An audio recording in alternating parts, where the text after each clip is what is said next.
Theravada collection on monastic law, a translation of the Pali Vinaya Pitaka into English, translated by Bhikkhu Brahmali and read by Angus Cargill. The 6 requirements for giving the full ordination.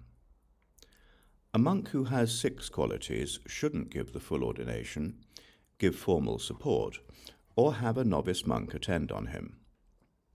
He doesn't have the virtue, stillness, wisdom, freedom or knowledge and vision of the freedom of one who is fully trained, and he has less than 10 years of seniority.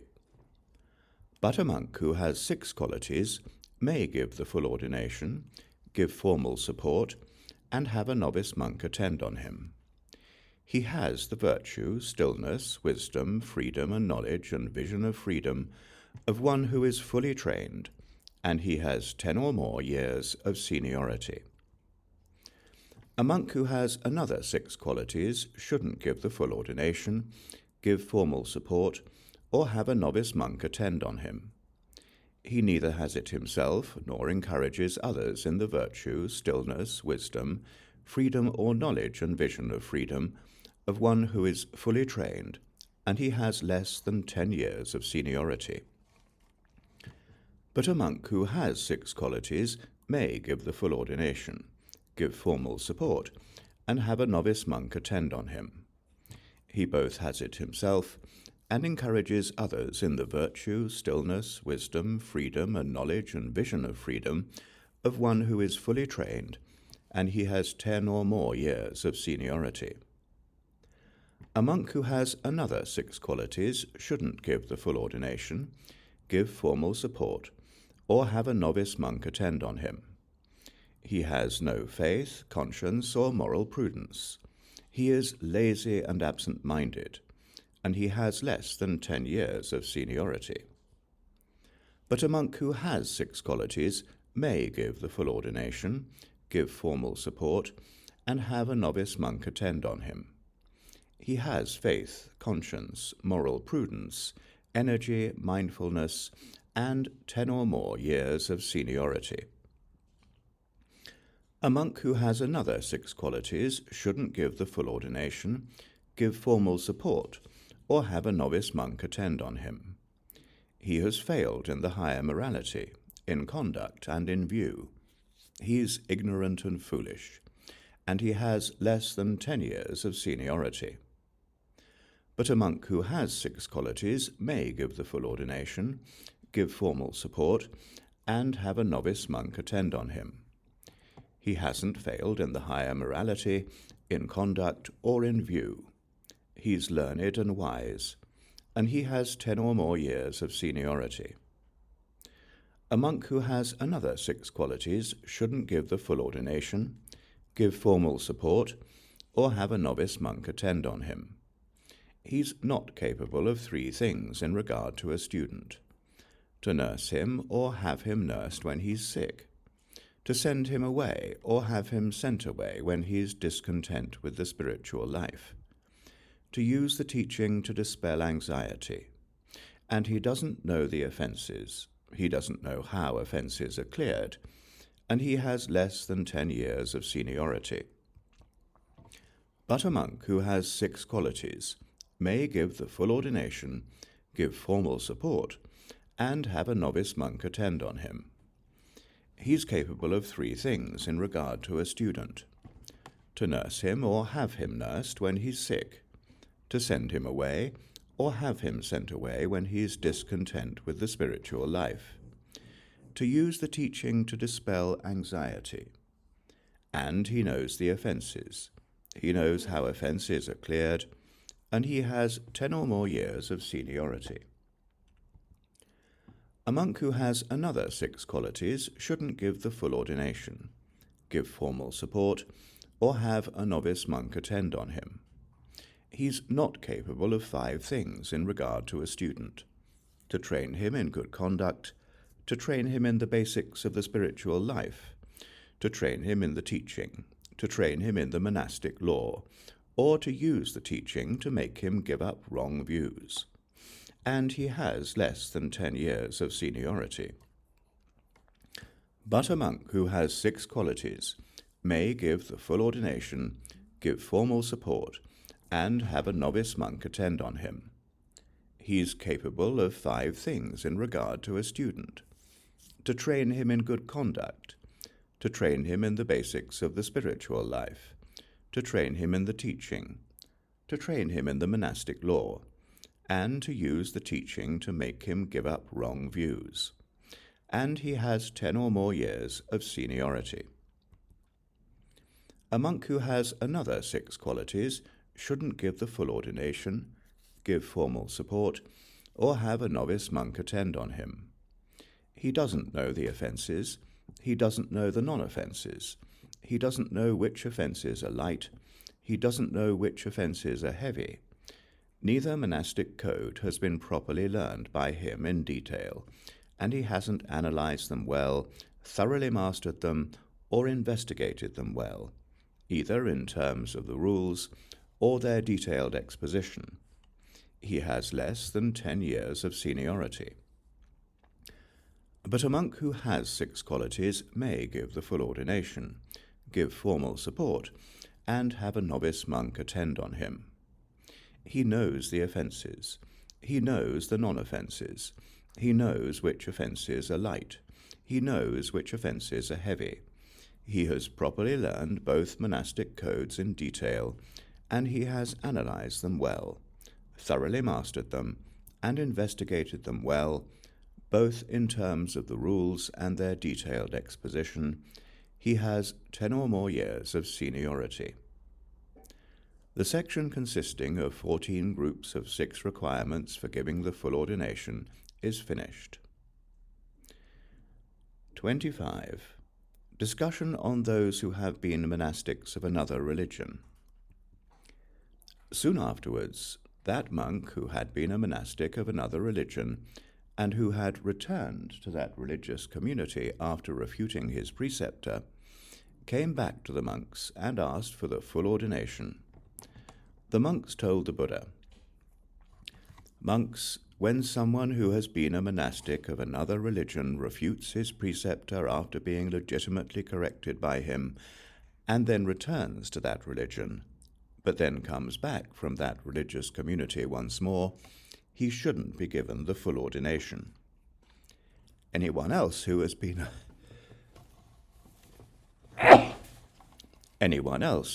a monastic of another religion, and who wants the going forth and the full ordination on this spiritual path, should be given 4 months of probation.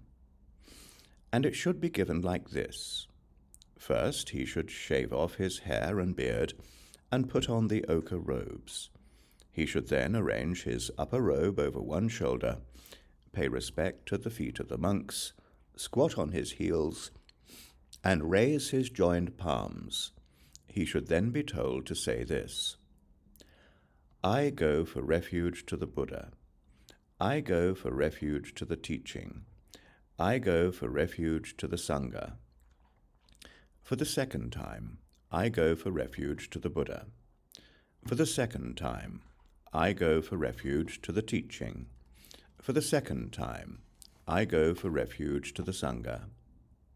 For the third time, I go for refuge to the Buddha. For the third time, I go for refuge to the teaching. For the third time, I go for refuge to the Sangha.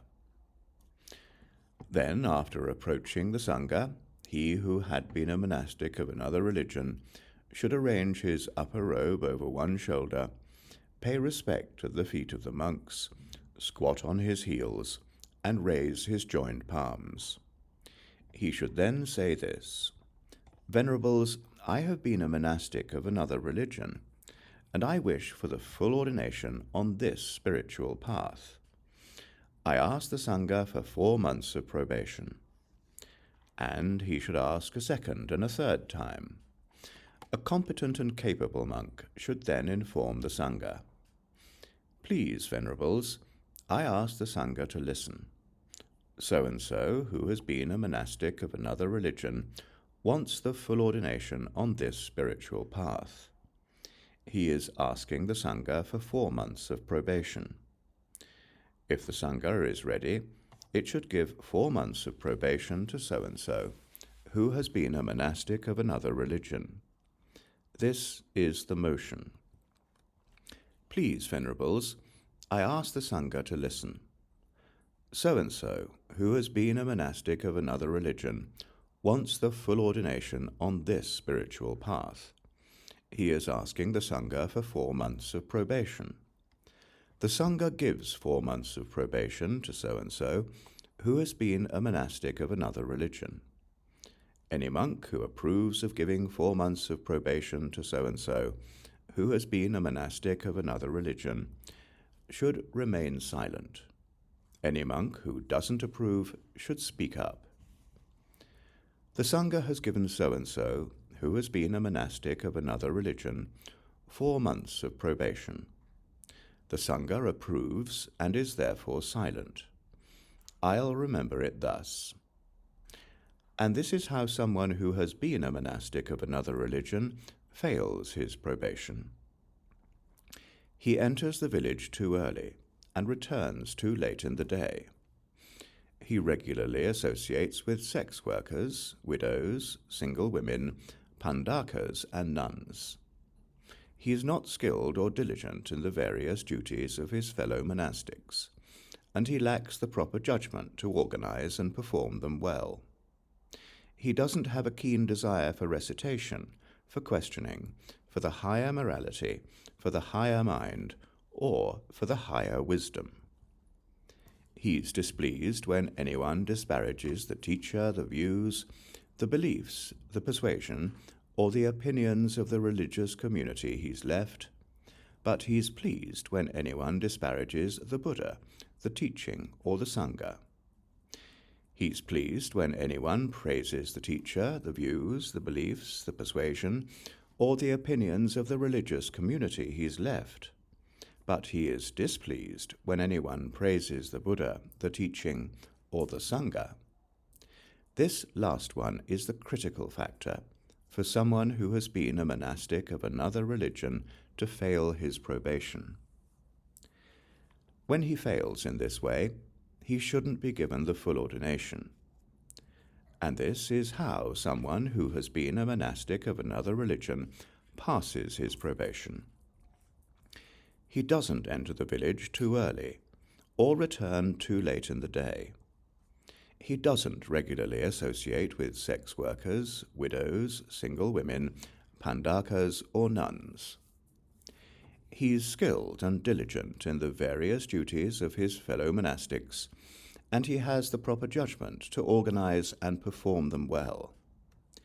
He has a keen desire for recitation, for questioning, for the higher morality, for the higher mind, and for the higher wisdom. He is pleased when anyone disparages the teacher, the views, the beliefs, the persuasion, or the opinions of the religious community he's left, but he is displeased when anyone disparages the Buddha, the teaching, or the Sangha. He's displeased when anyone praises the teacher, the views, the beliefs, the persuasion, or the opinions of the religious community he's left, but he's pleased when anyone praises the Buddha, the teaching, or the Sangha. This last one is the critical factor for someone who has been a monastic of another religion to pass his probation. When he passes in this way, he should be given the full ordination. If someone who has been a monastic of another religion arrives naked, a robe should be sought through his preceptor. If he arrives with hair, he should get permission from the Sangha to shave.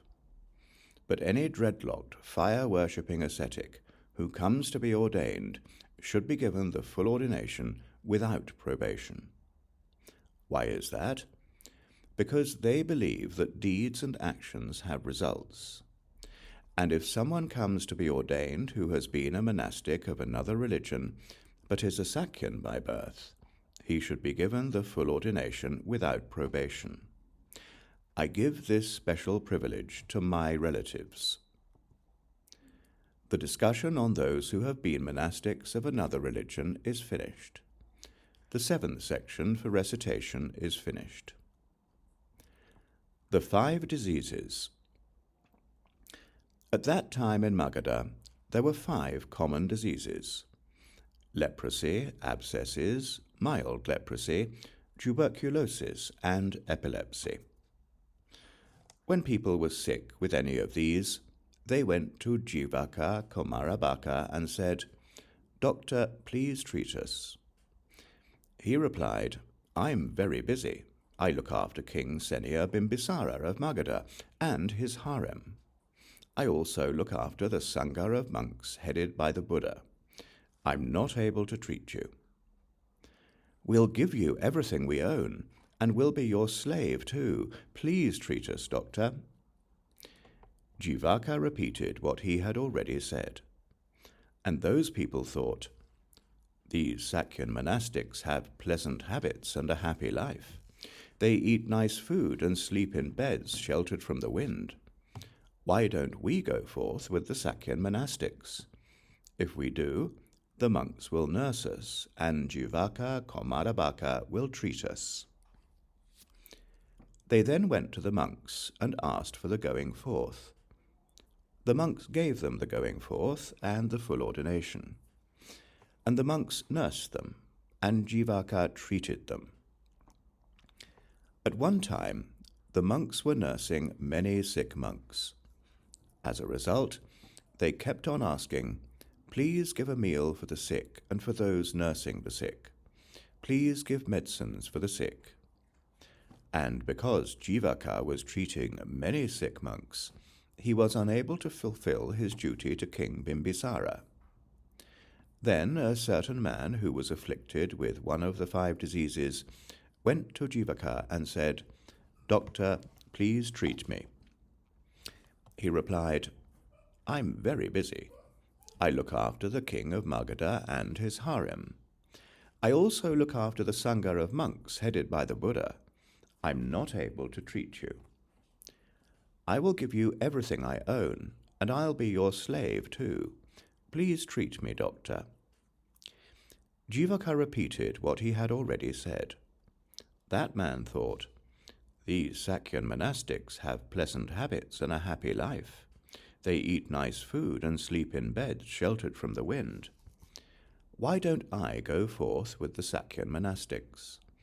If I do, the monks will nurse me, and Jivaka Kumarabaka will treat me, and when I'm healthy, I'll disrobe." He then went to the monks and asked for the going forth. The monks gave him the going forth and the full ordination, after which they nursed him, and Jivaka treated him. When he was healthy again, he disrobed. Jivaka saw that man after he had disrobed, and he asked him, "Didn't you go forth with the monks?" "Yes, doctor." "And why did you do it?" When that man had told him what had happened, Jivaka complained and criticized the monks. How could the venerables allow one with the 5 diseases to go forth? He went to the Buddha, bowed, sat down, and said, "Please, sir, may the venerables not allow those with the 5 diseases to go forth." The Buddha instructed, inspired, and gladdened him with the teaching. Jivaka then got up from his seat, bowed down, circumambulated the Buddha with his right side toward him, and left.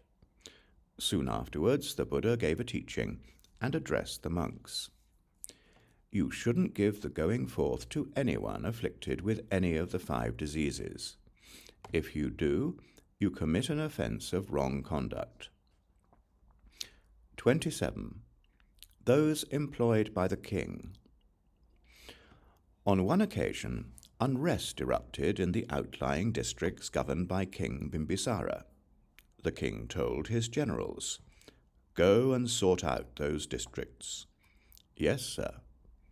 But the most distinguished soldiers thought, "If we go and enjoy the battle, we'll do what's bad and make much demerit. How can we avoid what's bad and do what's good instead?" It occurred to them, these Sakyan monastics have integrity. They're celibate and their conduct is good, and they're truthful, moral, and have a good character. If we go forth with them, we'll avoid what's bad and do what's good." Those soldiers then went to the monks and asked for the going forth, and the monks gave them the going forth and the full ordination. Soon afterwards, the generals asked among the king's employees, "Where are the soldiers so-and-so and so-and-so?" "They've gone forth with the monks." The generals complained and criticized the monks. How could the Sakyan monastics give the going forth to those who are employed by the king? They told King Bimbisara. The king then asked the judges, "What's the penalty for one who gives the going forth to someone employed by the king?" The preceptor should have his head cut off, the one who does the formal proclamation should have his tongue cut out, and the participating group should have half their ribs broken. The king went to the Buddha, bowed, sat down, and said, "Sir, there are kings with little faith and confidence. They would give the monks a hard time, even over small matters. Please, may the venerables not give the going forth to those employed by a king." The Buddha instructed, inspired, and gladdened him with a teaching. The king then got up from his seat, bowed down, circumambulated the Buddha with his right side toward him, and left. Soon afterwards, the Buddha gave a teaching and addressed the monks. "You shouldn't give the going forth to anyone employed by a king. If you do, you commit an offense of wrong conduct." 28. The criminal Angulimala. At that time, the criminal Angulimala had gone forth with the monks. When people saw him, they became alarmed and fearful. They turned away, took a different path, ran off, and closed their doors. People complained and criticized the monks. How could the Sakyan monastics give the going forth to a notorious criminal? The monks heard the complaints of those people.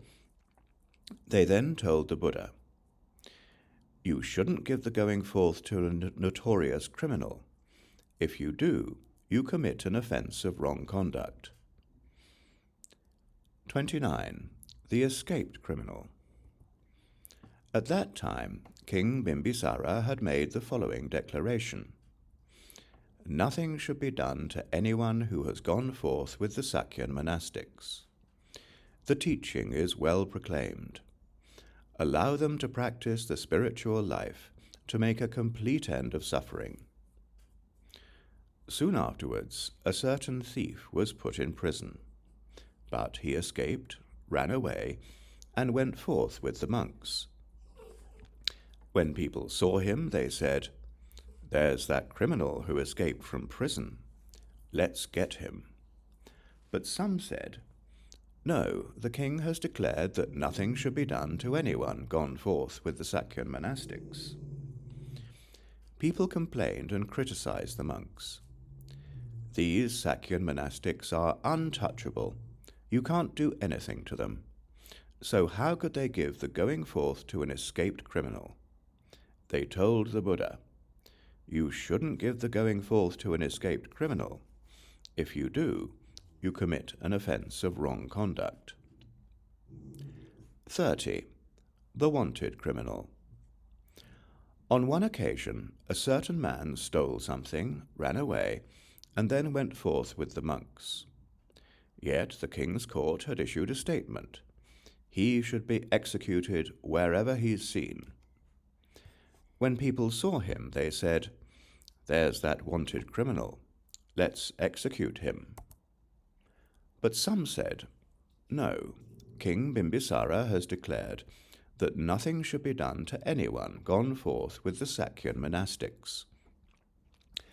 People complained and criticized the monks. "These Sakyan monastics are untouchable. You can't do anything to them." So how could they give the going forth to a wanted criminal? They told the Buddha, "You shouldn't give the going forth to a wanted criminal. If you do, you commit an offense of wrong conduct." 31. The one who had been whipped. At one time, a certain man who had been whipped as a penalty went forth with the monks. People complained and criticized the monks. How could the Sakyan monastics give the going forth to one who has been whipped as a penalty? They told the Buddha, "You shouldn't give the going forth to one who has been whipped as a penalty. If you do, you commit an offense of wrong conduct." 32. The one who had been branded. At one time, a certain man who had been branded as a penalty went forth with the monks. People complained and criticized the monks. How could the Sakyan monastics give the going forth to one who has been branded as a penalty? They told the Buddha, "You shouldn't give the going forth to one who has been branded as a penalty. If you do, you commit an offense of wrong conduct." 33. The one in debt. On one occasion, a certain indebted man ran away and went forth with the monks. Soon afterwards, the creditors saw him and said, "There's that man who owes us. Let's get him." But some said, "No, King Bimbisara has declared that nothing should be done to anyone gone forth with the Sakyan monastics." People complained and criticized the monks. "These Sakyan monastics are untouchable. You can't do anything to them." So how could the Sakyan monastics give the going forth to an indebted person? They told the Buddha, "You shouldn't give the going forth to one who is indebted. If you do, you commit an offense of wrong conduct." 34. The slave. On one occasion, a certain slave ran away and went forth with the monks. Soon afterwards, the owners saw him and said, "There's our slave. Let's get him." But some said, "No, King Bimbisara has declared that nothing should be done to anyone gone forth with the Sakyan monastics." People complained and criticized the monks. "These Sakyan monastics are untouchable. You can't do anything to them." So how could the Sakyan monastics give the going forth to a slave? They told the Buddha, "You shouldn't give the going forth to a slave.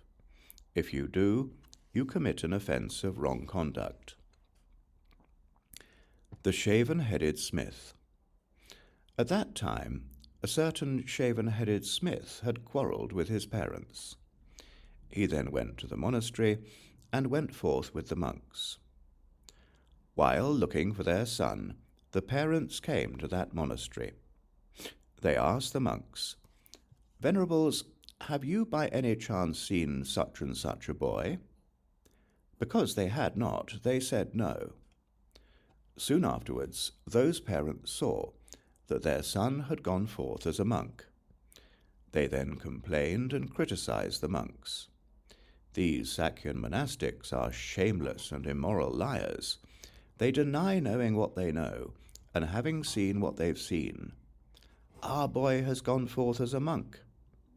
The monks heard the complaints of those parents. They told the Buddha, "You should get permission from the Sangha to shave someone's head." 36. The boy Upali. At that time in Rajagaya, there was a group of 17 boys who were friends and had Upali as their leader. On one occasion, Upali's parents thought, "How can we make sure that Upali is able to live happily without exhausting himself after we've passed away? He could become a clerk, but then his fingers will hurt. Or he could become an accountant, but then his chest will hurt. Or he could become a banker, but then his eyes will hurt." These Sakyan monastics, however, have pleasant habits and a happy life. They eat nice food and sleep in beds sheltered from the wind. If Upali goes forth with them, he'll be able to live happily without exhausting himself after we've passed away." Upali overheard this conversation between his parents.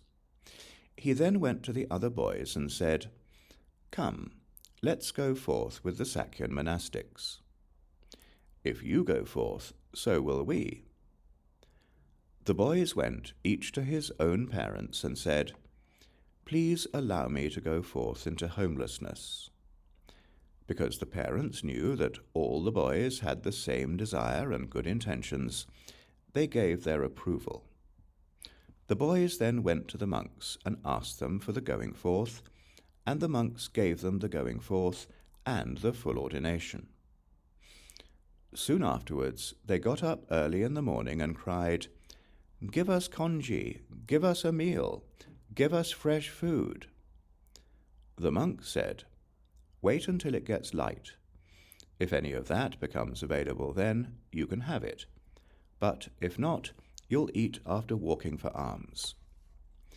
But they carried on as before, and they defecated and urinated on the furniture.